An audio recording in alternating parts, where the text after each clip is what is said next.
తల్లి గర్భంలో పడకముందే దేవుడు తనను ఏర్పరచుకున్నాడని ఒక ఆత్మకథగా చెప్పిన ప్రవక్తను గురించి ఎప్పుడైనా విన్నారా? ఒక కఠినమైన సందేశాన్ని ప్రకటించాలంటే కఠినమైన వ్యక్తినే ఎంచుకుంటాం, కానీ దేవుడు మాత్రం మృదువైన కరుణా హృదయం కలిగిన వ్యక్తిని ఎంచుకున్నాడు.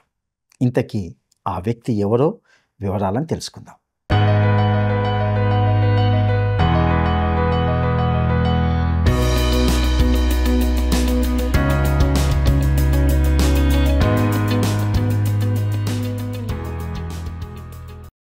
ప్రియమైన మిత్రులారా, వర్డ్ రిసౌండ్స్ టుడే పరిచర్య ద్వారా ప్రేమధార కార్యక్రమానికి మీకు స్వాగతం.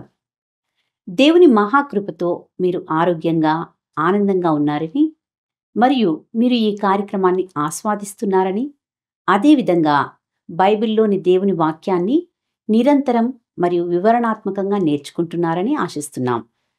నేటి నుండి మనము ఇర్మియా గ్రంథ అధ్యయనాలను ప్రారంభించుకోబోతున్నాం. దేవుడు తన వాక్యం ద్వారా మనకు ఏమి బోధించాలనుకుంటున్నాడో శ్రద్ధగా విందాం.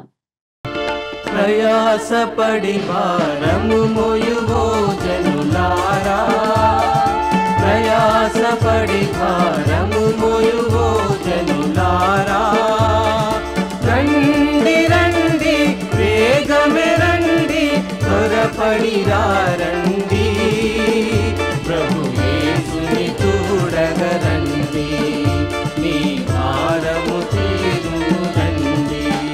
హల్లెలూయా హల్లెలూయా హల్లెలూయా హల్లెలూయా హల్లెలూయా హల్లెలూయా హల్లెలూయా హల్లెలూయా. ప్రయాసపడి భారము మోయువో జనులారా,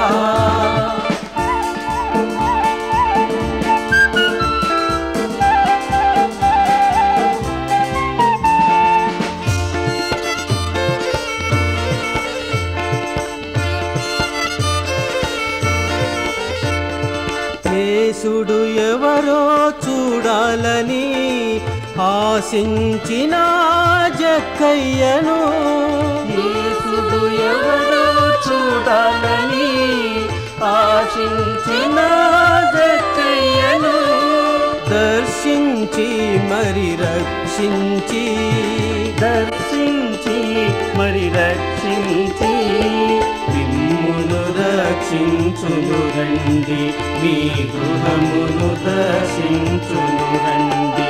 హల్లెలూయా హల్లెలూయా హల్లెలూయా హల్లెలూయా హల్లెలూయా హల్లెలూయా హల్లెలూయా హల్లెలూయా. ప్రయాసపడి భారము మోయువో జనులారా,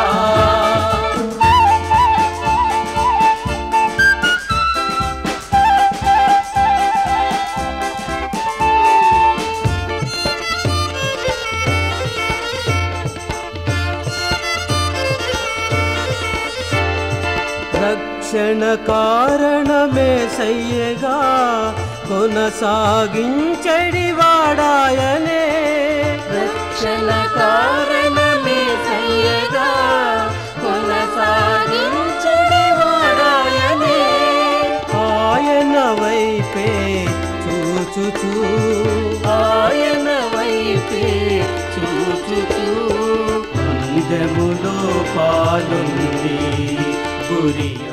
ప్రభునందు మాకు అత్యంత ప్రియులైన ప్రేమధార టీవీ వీక్షకులందరికీ మన ప్రభువును రక్షకుడైన యేసు క్రీస్తు పరిశుద్ధ నామమున శుభములు తెలియజేస్తున్నాం. ప్రభు అయిన యేసు వలన పొందుకుంటున్న కృపను బట్టి మీరు సంతోషంగా జీవిస్తున్నారని మేము ఆశిస్తున్నాం. నేటి నుండి మనము ఇర్మియా గ్రంథ అధ్యయనాలను ప్రారంభించుకోబోతున్నాం. ఈరోజు పాఠంలో ప్రత్యేకంగా మనము ఇర్మియా గ్రంథ ఉపోద్ఘాతంతో పాటు మొదటి అధ్యాయము 1 నుండి 3 వచనాలను ధ్యానిస్తాం.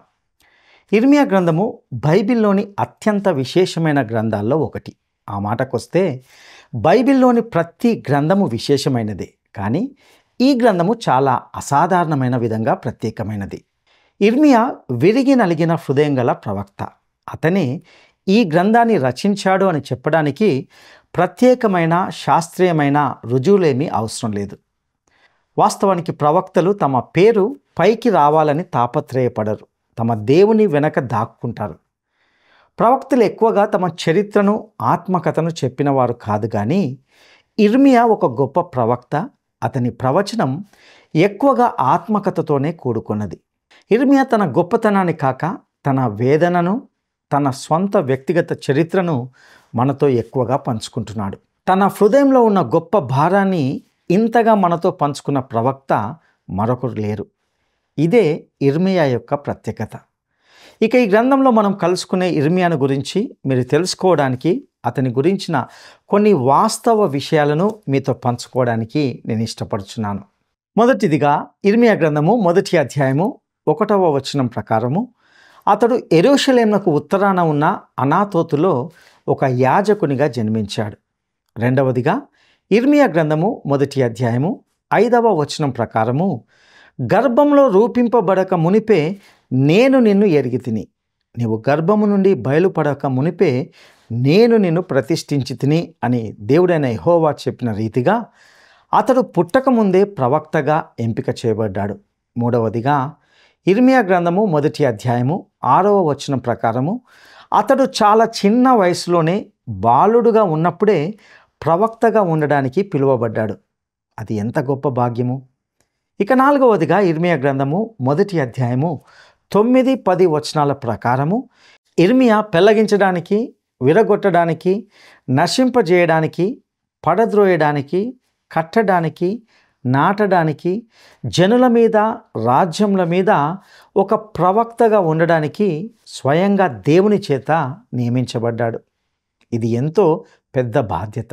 ఐదవదిగా ఇర్మియా రాజైన యోషియా పరిపాలనలో ప్రవచించడాన్ని ప్రారంభించాడు.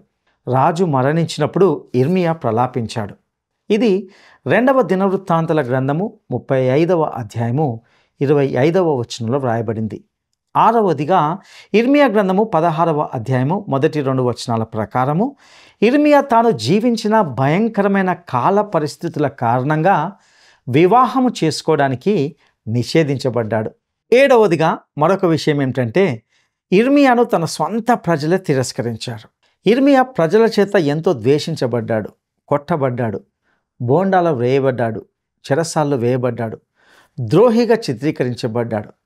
ఈ విషయాలు అనేక వచనాలు మనం గమనిస్తాం. ఇక 8వదిగా ఇర్మియా గ్రంథము 9వ అధ్యాయము 1వ వచనం ప్రకారము, అతని సందేశమే అతని స్వంత హృదయాన్ని బద్దలు చేసింది. 9వదిగా ఇర్మియా గ్రంథము 20వ అధ్యాయము 9వ వచనం ప్రకారము, ఇర్మియా ఒకానొక సమయంలో తన పరిచర్యకు రాజీనామా కూడా చేయాలనుకున్నాడు. కానీ దేవుడు అతన్ని అనుమతించలేదు. 10వదిగా ఇర్మియా ప్రవక్త యెరూషలేము నగరము విధ్వంసం అయిపోవడాన్ని, తన స్వంత జాతీయులు బబులోనుకు చెరకొని పోవడాన్ని ఇర్మియా స్వయంగా చూశాడు. బబులోను సేనాధిపతి ఇర్మియా స్వదేశంలో ఉండిపోవడానికి ఒప్పుకున్నాడు.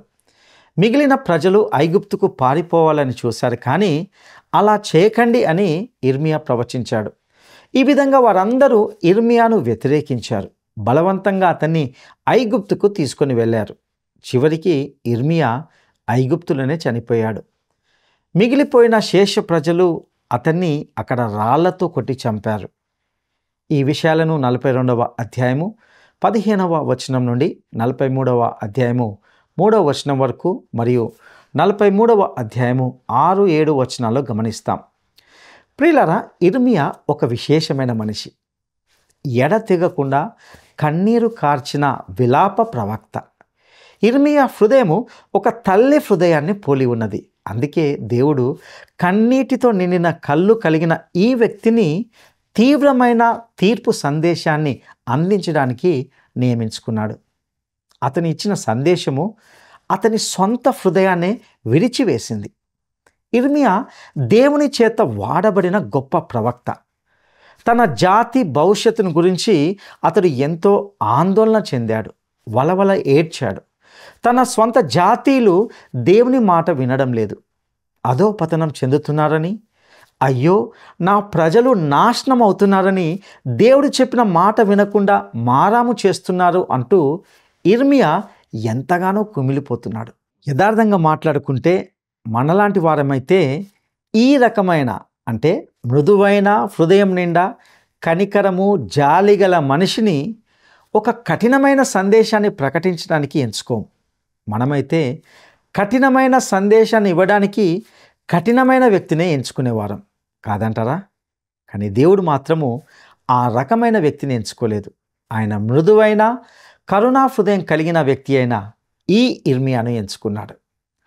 లార్డ్ మెకాలే అనే వ్యక్తి ఇర్మియా గురించి ఇలా అన్నాడు: ఒక అలసిపోయిన దేశం యొక్క దీర్ఘకాలిక వేదనను చూడడానికి, దాని మూర్ఖత్వం, చీకటి మరియు అవినీతి తప్ప మరి ఇంకేమీ మిగిలిపోకుండా ఒక్కొక్కటిగా అదృశ్యం కావడాన్ని చూడడానికి ఉద్దేశించబడిన గొప్ప వ్యక్తి యొక్క బాధాకరమైన పరిస్థితిని ఊహించడం కష్టం.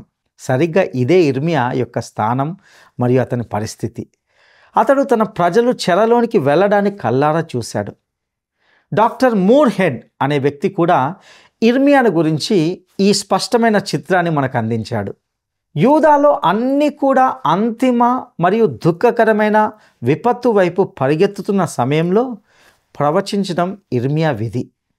తన దేశం విధ్వంసం వైపు వేగంగా పరిగెత్తుతున్న మార్గంలో నిలబడడం, దానిని ఆపడానికి మరియు దానిని వెనక్కి తిప్పడానికి విరోచిత ప్రయత్నం చేయడం మరియు విఫలమవడం, మరియు తాను ప్రేమించిన తన స్వంత ప్రజలు అగాధం నుండి విశాలమైన క్షీణిస్తున్న నాశనానికి పడిపోవడాన్ని చూడవలసి రావడం అతని విధి. ప్రియులారా, ఒక విషయాన్ని గమనించాలి. ఇర్మియా కాలం లాంటి కాలంలోనే జీవిస్తున్నాం.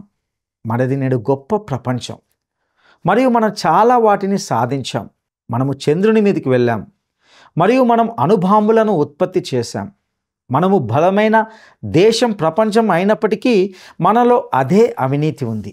అది వాస్తవానికి మనల్ని విచ్ఛిన్నం మరియు విపత్తుకు తీసుకొని వెళ్తుంది. ఇలాంటి మాటలు నేడు ప్రజాదరణ పొందలేదని నాకు తెలుసు. ఇలాంటి మీడియా ద్వారా ఇలాంటివి మనం వినడం లేదు. బదులుగా సమాజాన్ని ఎలా మెరుగుపరుచుకోబోతున్నామో మరియు మన సమస్యలను ఎలా పరిష్కరించుకోవాలో చర్చించే నిపుణుల బృందాలు మన దగ్గర ఎన్నో ఉంటున్నాయి. అయితే నేడు దేవుడు పూర్తిగా దూరంగా పెట్టబడ్డాడు, పూర్తిగా వదిలివేయబడ్డాడు. బైబిల్ గురించి ప్రస్తావించినటువంటి విశ్వాసులు కానీ మరియు దేవుని నుండి సందేశం ఉన్నవారు కానీ పూర్తిగా పక్కన నెట్టబడ్డారు. మనము కూడా నేడు ఇర్మియా ఉన్న స్థితిలోనే ఉన్నామని నేను అనుకుంటున్నాను. అందుకే ఈ పుస్తకంలో నేడు మనకు గొప్ప సందేశం ఉంటుందని నేను భావిస్తున్నాను. ఇక మరొక రచయిత ఇర్మియాను గురించి ఇలా వ్రాశాడు: ఇర్మియా ఏలియా అంతటి శక్తిమంతుడు కాదు, యెషయా అంతటి వాక్చాతుర్యం గలవాడు కాదు, యెహెజ్కేలు లాంటి దివ్యమైన దేవదూత కానే కాదు. కానీ అతడు పిరికేవాడు మరియు కుంచుకుపోయినవాడు, తన నిస్సహాయతను గ్రహించి తాను ఎన్నడూ పొందుకోలేని సానుభూతి మరియు ప్రేమ కోసం ఆరాటపడేవాడు. అలాంటి ఎంపిక చేయబడిన వ్యక్తి ద్వారా ప్రభు యొక్క వాక్కు క్షీణత చెందిన ఈ యుగానికి వచ్చింది అని అంటున్నాడు. ప్రియులారా, మత్తయి సువార్త 16వ అధ్యాయము 13-14 వచనాలను ఒకసారి గమనిద్దాం. యేసు ఫిలిప్పీదైన కైసరయ ప్రాంతంలోకి వచ్చి, మనుష్య కుమారుడు ఎవడని జనులు చెప్పుకొనుచున్నారని తన శిష్యులను అడగగా, వారిలో కొందరు బాప్తిస్మమిచ్చు యోహాననియు, కొందరు ఏలియా అనియు, కొందరు ఇర్మియా అనియు, లేక ప్రవక్తల్లో ఒకడనియు చెప్పుకొనుచున్నారు అనిరి. ఇక్కడ శిష్యుల అభిప్రాయాల్లో ఎంతో వ్యత్యాసం ఉంది. వాస్తవానికి ఆయన నిజంగా ఎవరో వారిలో ఎవరికీ తెలియదు. బాప్తిస్మమిచ్చు యోహానని, ఏలియా అని వారు ఆలోచించడానికి కొన్ని మంచి కారణాలు ఉన్నాయి. కొందరు ఆయన ఇర్మియా అని ఆలోచిస్తున్నారు. దానికి కూడా ఒక మంచి కారణం ఉంది. ఎందుకంటే ఆయన దుఃఖానికి, బాధకు పేరు పొందినవాడై ఉన్నాడు. యేసుక్రీస్తుకు ఇర్మియాకు ఉన్న వ్యత్యాసం ఏమిటంటే, యేసుక్రీస్తు మన అందరి దుఃఖాన్ని, బాధను మోస్తున్నాడు. అయితే ఇర్మియా తన సొంత భారాన్ని హృదయంలో మోస్తున్నాడు. అది అతని హృదయాన్ని ముక్కలు చేస్తూ ఉండింది. ఇర్మియా ఒకానొక సమయంలో దేవుని దగ్గరికి వెళ్ళి, ప్రభువా, ఇక నేను కొనసాగించలేను, ఇది నన్ను విరిచివేస్తుంది, ఇది నన్ను నిరాశలో కృంగదీస్తుంది, నీవింకా ఎవరినైనా చూసుకో అని అన్నాడు. అప్పుడు ప్రభువు, సరే, నువ్వు మళ్ళీ తిరిగి నా దగ్గరకు వస్తావని నాకు తెలుసు అన్నాడు. ఇర్మియా మళ్ళీ రానే వచ్చాడు.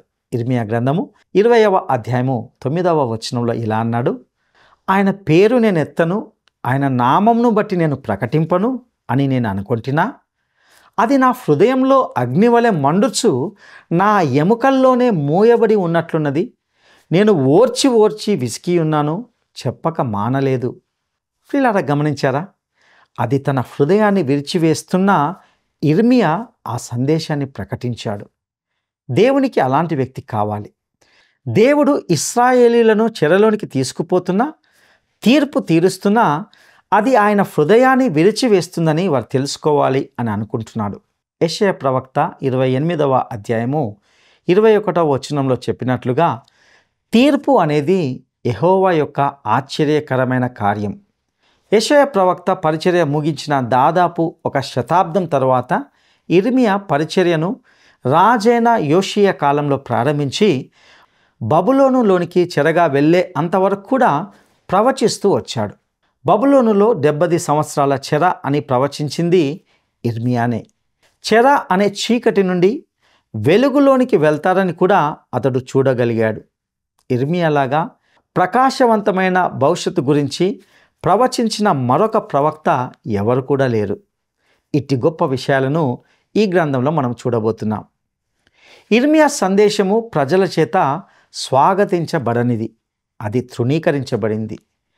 వారు బబులోనుకు వెళ్ళబోతున్నారు అని ప్రవచించినందుకు ఆ దేశ ప్రజలు, నాయకులు అతన్ని ఒక దేశద్రోహిలాగా చూస్తూ వచ్చారు. దానియేలు గ్రంథము 2వ అధ్యాయంలో నెబుకద్నెజరు చూసిన విగ్రహంలో బంగారం పోలిన తల బబులోను, దానితో అన్య దేశాల రాజుల కాలంలో ప్రారంభమయ్యాయి.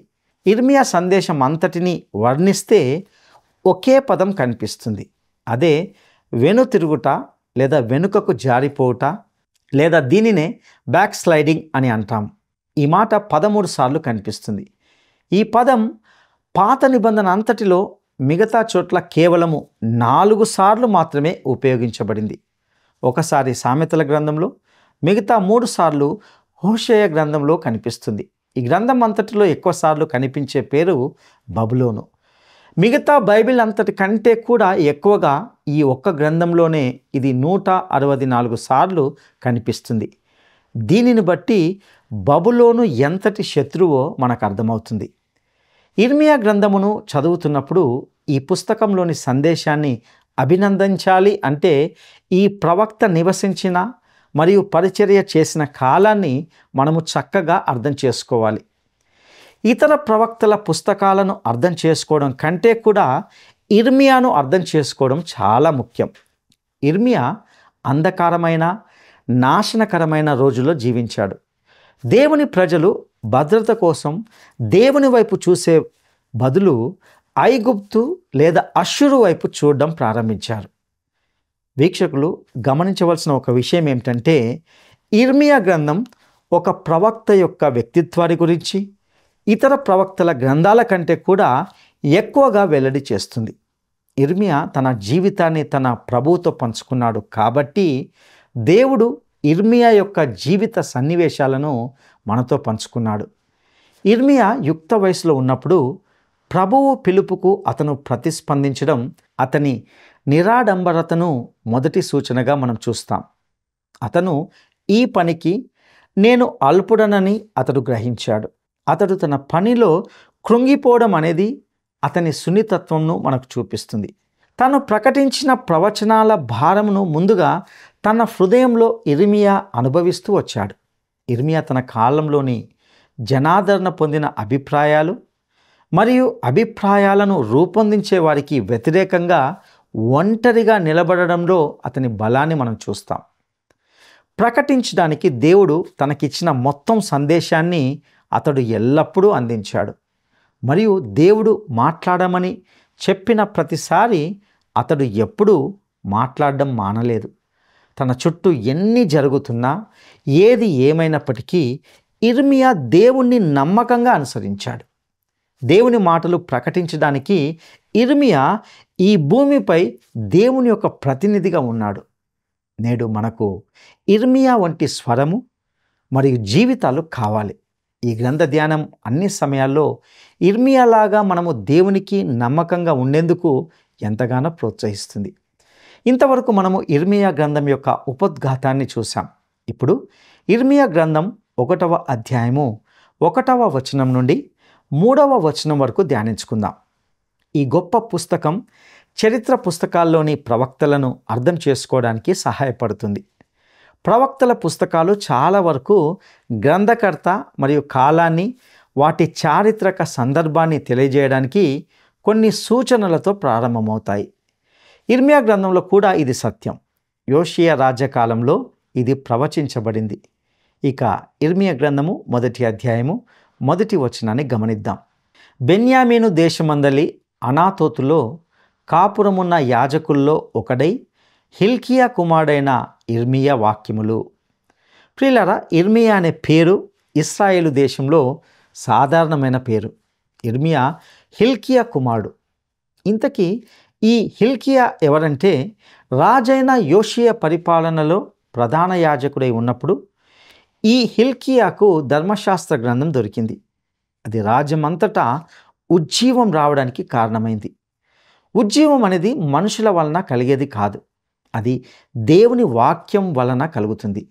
అది ఎప్పటికీ ఒక మనిషి వలన కాదు, కానీ పరిశుద్ధ వాక్యము ద్వారానే వస్తుంది.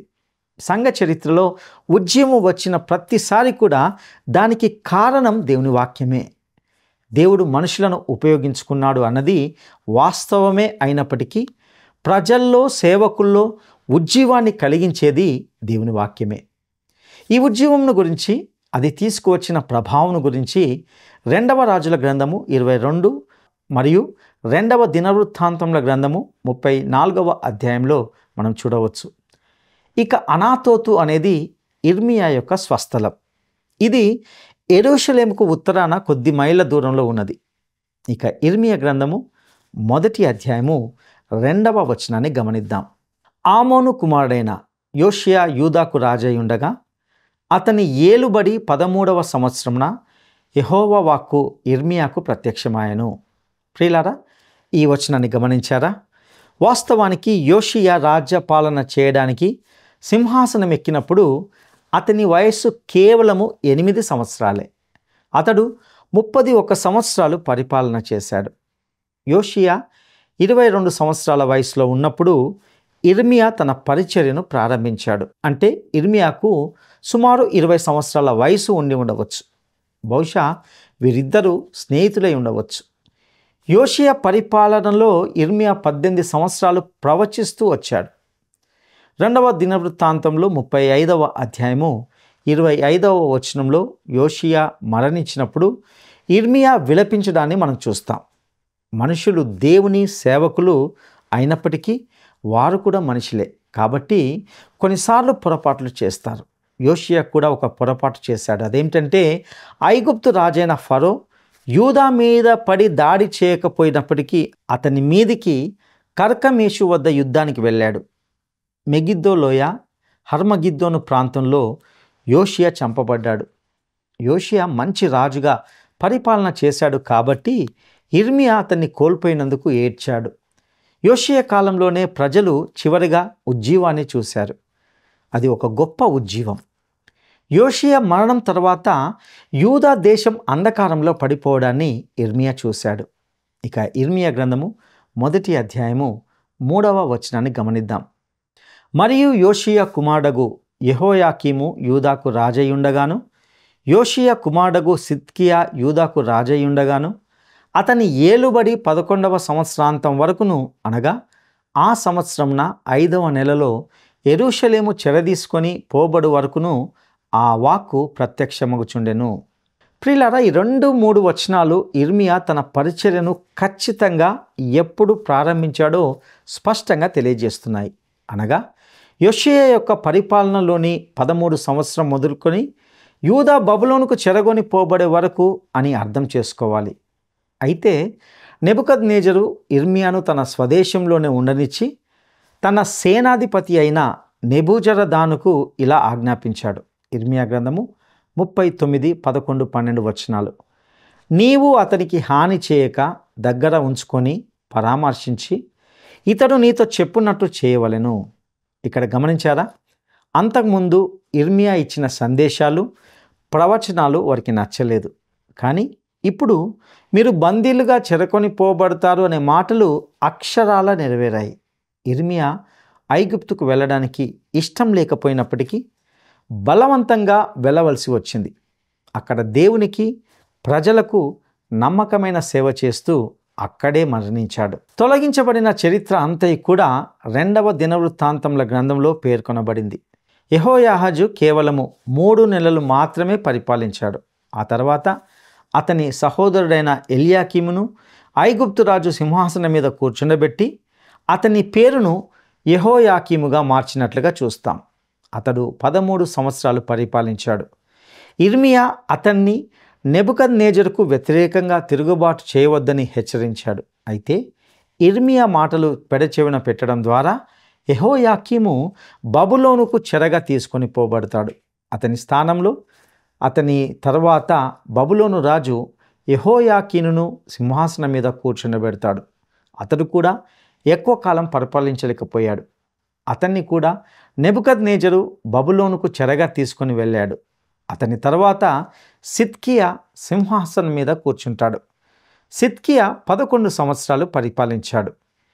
ఎప్పుడైతే సిద్కియా నెబుకద్నెజరు మీద తిరుగుబాటు చేశాడో నెబుకద్నెజరు యెరూషలేము మీద దండెత్తి దానిని ధ్వంసం చేసి సిద్కియా యొక్క కుమారులను చంపి సిద్కియా యొక్క కండ్ల గుడ్లను పెరికించి అతన్ని బబులోనుకు చెరగా తీసుకొని వెళ్తాడు. నిజంగా ఇదంతా మనకు ఎంతో క్రూరంగా, అమానుషంగా కనిపిస్తుంది. అయితే మనం ఒక విషయాన్ని మర్చిపోవద్దు. అదేంటంటే నెబుకద్నెజరు యెరూషలేము పట్ల ఎంతో సహనాన్ని కలిగి ఉండినాడు. అదేవిధంగా ప్రజలు ఇర్మియా ద్వారా వచ్చిన దేవుని హెచ్చరికలను వినడానికి ఇష్టపడకుండా వాటిని తిరస్కరించారు. ఇర్మియా తన పరిచర్యను తన జీవిత కాలమంతయు అనగా ఐగుప్తులో చనిపోయే వరకు కొనసాగించాడు. ఇర్మియా జీవితానికి సంబంధించి 2 విషయాలను మనము చెప్పగలం. 1 విలాపం, 2 ఒంటరితనం. అవే తన పరిచర్యలోని గుర్తులు. ఈ గ్రంథంలోని అనేక సత్యాలను ముందు పాటల్లో మనం నేర్చుకోబోతున్నాం. సత్యవంతుడైన దేవుని ప్రేమ, రక్షించే యేసు క్రీస్తు వారి కృప, ఆదరణ ఇచ్చే పరిశుద్ధాత్మ దేవుని యొక్క తోడు మీ అందరికీ తోడైండి నడిపించునుగాక. ఆమెన్.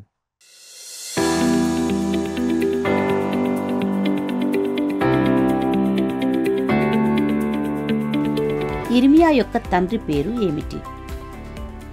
ఇర్మియా యొక్క తండ్రి పేరు ఏమిటి? 1 హిజ్కియా, 2 హిల్కియా, 3 హోషియా. ఈ ప్రశ్నకు సరైన జవాబును ఈ వాట్సాప్ నంబర్కు పంపండి.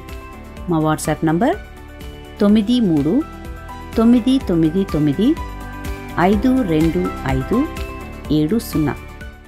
ఈరోజు బైబిల్ బోధనా కార్యక్రమాలను మీరు ఖచ్చితంగా ఆస్వాదించారని మేము నమ్ముతున్నాం. మీకు ఏవైనా ప్రశ్నలు లేదా ప్రార్థనా మనవులు ఉంటే, మీకు అర్థం కానిది ఏదైనా ఉంటే దయచేసి టీవీ స్క్రీన్పై ప్రదర్శించబడిన నంబర్తో మమ్మల్ని సంప్రదించడానికి సంకోచించకండి. మీ ప్రతి ఫోన్ కాల్ మాకు చాలా విలువైనది మరియు మేము వాటి కోసం వేచి ఉంటాం. ఈ కార్యక్రమాన్ని ఇతరులకు పరిచయం చేయండి. ప్రభు కృప మీకు తోడయుండునుగాక. ఈ కార్యక్రమం మీకు నచ్చిందా? అయితే వెంటనే మిస్డ్ కాల్ ఇవ్వండి. బహుమతి పొందే విజేత మీరే కావచ్చు.